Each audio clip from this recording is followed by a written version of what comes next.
So guys recently मी तेरे इश्क में movie बघितला आणि एवढा राग आला मला, एवढा राग आला. मी रिझन सांगते का मला राग आला. फर्स्ट ऑफ ऑल त्यांनी असं म्हटले की तेरे इश्क में मूवी हा रांजनावरून इन्स्पायर्ड आहे किंवा रांजनाचं सेम हे आहे, डायरेक्टर आहे.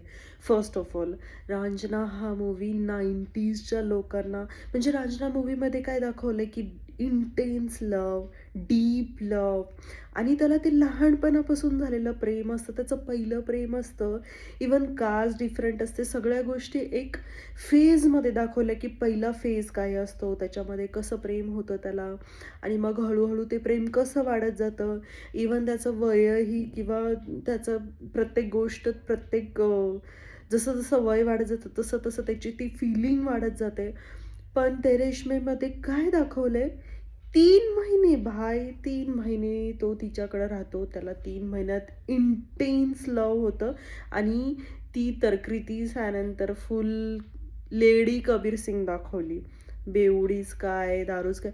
भाई रांजनामध्ये कुठेही नशा, कुठे एक्स्ट्रीमिस्ट, कुठे तो असं त्याला खूप राग येतोय, खूप असं काही म्हणजे रेड फ्लॅग असं काही दाखवलं नाहीये रांजनामध्ये. आणि ते रेशमेमध्ये सगळे रेड फ्लॅग्स, काय त्याचं तोंड करतोय तो असं दाखवते की तो हिरो आहे काय. एकदम मला नाही वाटत 90sच्या लोकांना हा मूवी कुठल्याही अँगलनी आवडेल किंवा कुठल्याही अँगलनी असं वाटेल की वाव खूप छान मूवी आहे वगैरे. मला तर खूप फालतू वाटला, एकदम रीज होता आणि असं वाटलं ओव्हर हाईप ते मूवी. आणि या love should be like intense लव्हला पण असं असतं की तुम्ही समोरच्याला पहिलं तर माफ करता येण्याचं किंवा प्रत्येक एक फेज असतो. यार हे काय दाखवलं की तिला आधी प्रेम नसतं, ती त्याला बोलत असते की मला तुझं घर बघून किंवा मला हे बघून असं वाटलं, आणि नंतर तिला अचानक त्याच्यावर प्रेम होतं आणि ती प्रेग्नेंट पण त्याच्या नवऱ्याकडून असते.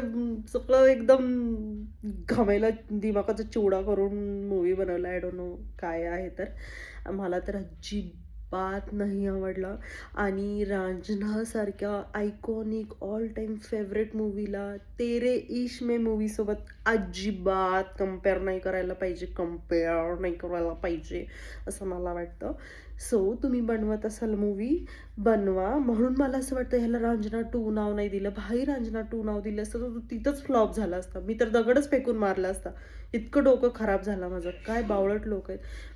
बघ, ज्यांना बघायचं असेल ते जाऊन बघू शकतात आणि डोक्याचा चिवडा करून घेऊ शकतात. 90sच्या लोकांना आय गॅरंटी की 90sच्या लोकांना अजिबात नाही आवडणार. आणि राहिला प्रश्न झिंझी लोकांचा किंवा आय डोंट नो ज्यांना असं क्रिंज कंटेंट आवडत असेल किंवा मे बी आवडू शकतो. मला नाही आवडला. सो हा माझा रिव्ह्यू होता ते रेशमेचा.